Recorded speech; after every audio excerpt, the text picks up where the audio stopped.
अस्सलाम वालेकुम व्यूअर्स, मेरा नाम नाइला अज़ीज़ है। मैं क्लिनिकल साइकोलॉजिस्ट हूँ और आज आप देख रहे हैं insight health care YouTube channel पे। इस चैनल से मैं आज बात करूँगी इस एक बड़े कॉमन टॉपिक पे। और आजकल मैं देख रही हूँ जैसे कि यूथ में और एडोलेसेंट पर्सन में और बहुत सारे यंग में ये चीज़ पाई जाती है जो कि एगोराफोबिया यानी कि बंद जगहों का खौफ। इसी तरह से सोशल एंग्जाइटी है, यानी कि सोशली जब आप लोगों के साथ इंटरेक्शन करते हैं तो आपको फ़ील होता है कि I am being judged negatively by the other person. सबसे पहले हमें समझना है कि फोबिया क्या है और एंग्जाइटी क्या है और फिर ये किस तरह से डेवलप होती है। सो फोबिया और फियर में हम अगर बेसिकली डिफरेंस देखें तो फोबिया एक ऐसी कंडीशन है जिसमें इंटेंस फियर होता है।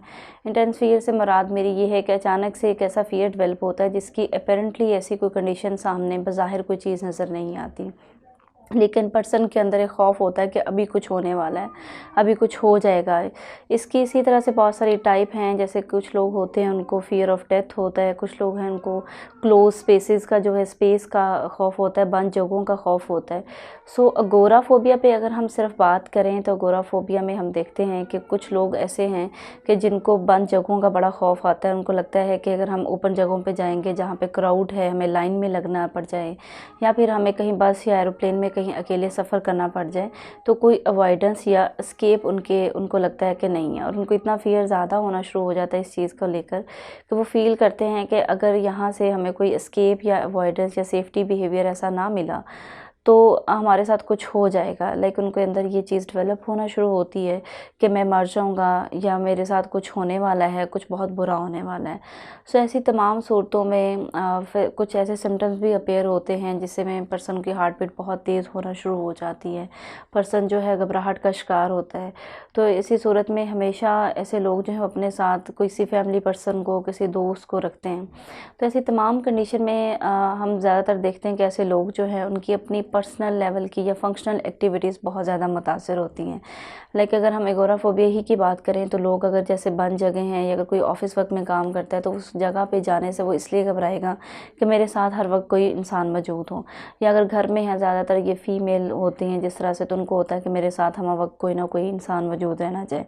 तो इस तरह से वो ना सिर्फ अपनी एक्टिविटीज़ को मुतासर करते हैं बल्कि एक साथ अपने जुड़े हुए काफ़ी जो लोग होते हैं उनकी भी एक्टिविटीज़ मुतासर होना शुरू हो जाती हैं। तो ऐसे लोग आहिस्ता आहिस्ता आइसोलेशन में हो जाते हैं। वो कहीं इन जगहों पे जाना पसंद नहीं करते, जैसे कोई वेडिंग है या कोई बर्थडे पार्टीज़ हैं, तो उनके दिल में हर वक्त इस बात का खौफ रहता है कि कहीं पे हमें वहाँ जाके कुछ ऐसा हो ना जाए। सो इसका ट्रीटमेंट भी मौजूद है। आप इसके ट्रीटमेंट के लिए एक अच्छे साइकोलॉजिस्ट से रब्ता कर सकते हैं जिसमें कुछ बिहेवियरल पर्सपेक्टिव्स पे बात करके थेरेपिस्ट आपके साथ आपके बिहेवियर को इसको कन्फ्रंट करके इसके इलाज को मुमकिन बना सकते हैं। अभी हम बात करते हैं सोशल एंग्जाइटी की।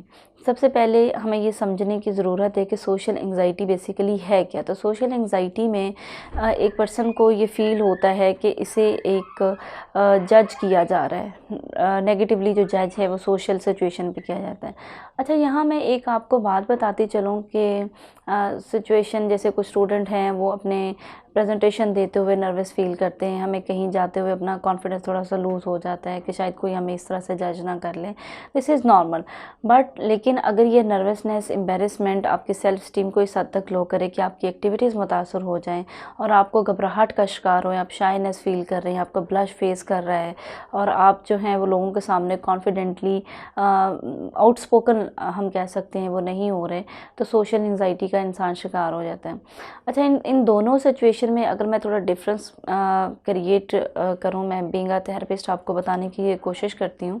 उसमें ये है कि कुछ लोगों को जनरलाइज्ड एंग्जाइटी या फिर पैनिक अटैक्स होते हैं और वो उस पैनिक अटैक को अगर हम एक ट्रीट नहीं करते या उसका टाइमली ट्रीटमेंट नहीं होता तो ये पैनिक अटैक सोशल एंग्जाइटी या फोबियाज़ में भी चेंज हो जाता है, जो कि एगोराफोबिया हो सकता है। इसी तरह से फोबिया की और भी बहुत सारी टाइप्स हैं जिसमें कन्वर्ट हो सकते हैं। इसके ट्रीटमेंट की तरफ अगर हम बात करें तो इसका ट्रीटमेंट 2 तरह से किया जा सकता है। फार्माकोलॉजिकल ट्रीटमेंट है, यानी कि आप साइकियाट्रिस्ट से कॉन्टैक्ट कर सकते हैं, जिसमें वो आपको मेडिकेशन की तरफ ले जा सकते हैं, और साइकोलॉजिस्ट से आप कॉग्निटिव बिहेवियर थेरेपी के ज़रिए इसका इलाज मुमकिन है। बजाय इसके कि हम ये सोचें कि हम बाहर नहीं निकल सकते, हमें कोई इस तरह से जज ना कर ले, हम बंद जगहों पे नहीं जा सकते, या कुछ स्टूडेंट्स हैं वो एलिवेटर में, या कोई एक आम इंसान एलिवेटर में जाने से इसलिए घबराता है कि मैं वहाँ पे जाकर कुछ हो ना जाए। इससे बहुत बेहतर होता है कि आप अपने थेरेपिस्ट से इलाज के लिए रुजू करें, और इलाज के लिए आप नीचे दिए गए नंबर पर रब्ता कर सकते हैं, और अपनी इस मुश्किल के हल के लिए अपने थेरेपिस्ट से हल मालूम करें, और ये चंद ही सेशंस में इसका इलाज मुमकिन है। मेरे पास ऐसे बहुत सारे क्लाइंट आए हैं, ख़ास तौर पे फ़ीमेल। अच्छा, अगर मैं बात करूं एनएचएस की स्टडीज़ में, तो हर 4 में से 1 पर्सन जो है वो किसी न किसी पैनिक अटैक का शिकार होने का उसको ख़दशा है। अगर हम इसी रेशो को देखते हैं तो पैनिक अटैक से अगोराफोबिया, सोशल एंग्जाइटी डिसऑर्डर में जाने का एक रेशो बहुत ज़्यादा बढ़ जाती है। इसका मतलब ये है कि अगर हम पैनिक अटैक को ही कंट्रोल कर लें टाइमली, तो हम इस सिचुएशन में जाने से बहुत अच्छे तरीके से बच सकते हैं। Thank you.